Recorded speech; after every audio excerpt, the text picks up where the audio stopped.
वो काफ़ी निराश रहता था। उसका हमेशा ये मानना था कि मुझे ऊपर वाले ने कुछ नहीं दिया। मैं I am the less fortunate one, मेरे पास उतना पैसा नहीं है, मुझे अच्छी नौकरी नहीं मिली। ऑलवेज ही use to be depressed by his life कि मेरे पास कुछ नहीं है, ना मुझे एजुकेशन ली लेकिन मुझे अच्छी नौकरी नहीं मिली, जो है मुझे by birth I am not born with a silver spoon कि मेरे पास बहुत ज़्यादा पैसा हो।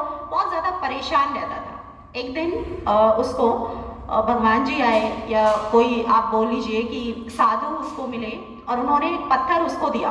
उन्होंने कहा कि चलो आज मैं तेरी हेल्प करता हूँ, आप ये ले जाइए। उन्होंने एक पत्थर दिया। अब उसका माइंड स्टेट तो ऐसा हो गया था ना कि मेरे काम का तो कुछ भी नहीं है, मुझे आज तक जीवन में कुछ नहीं मिला, until unless I try my level best, लेकिन मुझे मिलना कुछ नहीं है। उस पत्थर को लेकर वो घर से निकला।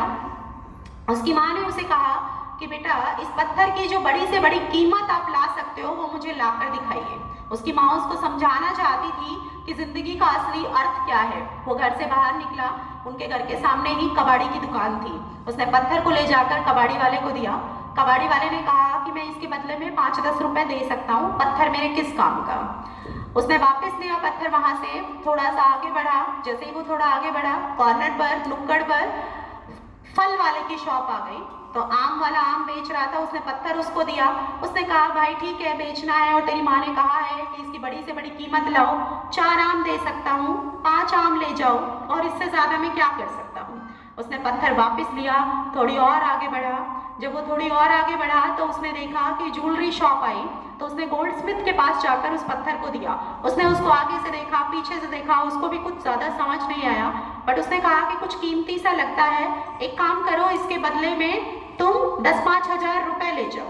उस इंसान को ये समझ आने लगा कि जैसे जैसे मैं बढ़ता जा रहा हूँ, जैसे जैसे मैं सामने वाले का स्टेटस बढ़ाता हूँ, उसी हिसाब से इस पत्थर की कीमत बढ़ती जाती है।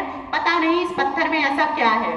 थोड़ी और आगे बढ़ा तो उसने देखा एक बहुत बड़ा सा शोरूम है और एक बहुत बड़ी सी दुकान उसको दिखाई दी। And the shop was of pearls, diamonds. उसने उस शॉप के अंदर जाना चाहा। उसको रोक दिया गया। You know as in this kind of shops there is some kind of decorum, you have to maintain your dressing sense and everything. So guard ने उसको रोक दिया कि आप यहाँ से कुछ खरीद नहीं पाएंगे, तो आप प्लीज यहीं रुक जाइए। तो उन्होंने कहा कि मुझे खरीदना नहीं है, मुझे बेचना है। तो बोला आपके पास ऐसा क्या है जो आप इस दुकान में बेच सकते हैं। काफी इंसिस्ट करने पर गार्ड ने उसको अलाउ नहीं किया उस दुकान में जाने के लिए। उसको अंदर जाकर ऑनर से बात करनी पड़ी। मैनेजर बाहर आया और उन्होंने बाहर आकर उससे पूछा कि what do you want to sell to us. तो उन्होंने वो पत्थर उनको दिखाया और उस पत्थर को देखते ही उन्होंने उनको बहुत आदर भाव के साथ बुलाया, अंदर बिठाया और उनसे कहा कि बताइए आपको क्या चाहिए इस पत्थर के बदले में। तो उन्होंने कहा कि आप क्या दे सकते हैं। तो उन्होंने बताया कि अगर हम ये पूरी दुकान भी आपको दे दें, करोड़ों अरबों रुपए के डायमंड्स और पर्ल्स हैं, तो भी इस पत्थर की कीमत हम अदा नहीं कर पाएंगे क्योंकि ये पत्थर नायाब है।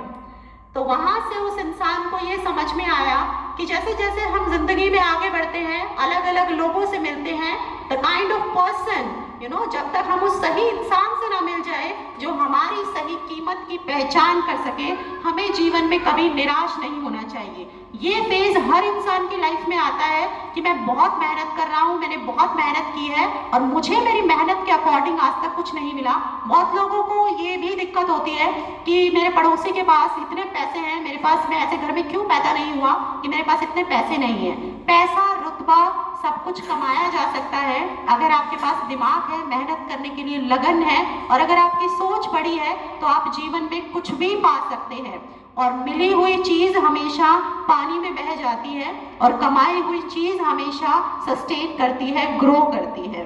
तो इस कहानी के माध्यम से मैं आप सभी बच्चों को समझाना चाहती हूँ, अगर आपको लगता है कि आप वीक है, दूसरे से कमजोर है, दूसरे से जब आप अपना कंपैरिजन करते हैं, आप अपने आप को कम आंकते हैं, सबसे बड़ी गलती तो आप वहीं पर ही करते हैं। While you are comparing yourself to any other person, that means you are insulting yourself. You have to make the best version of yours only.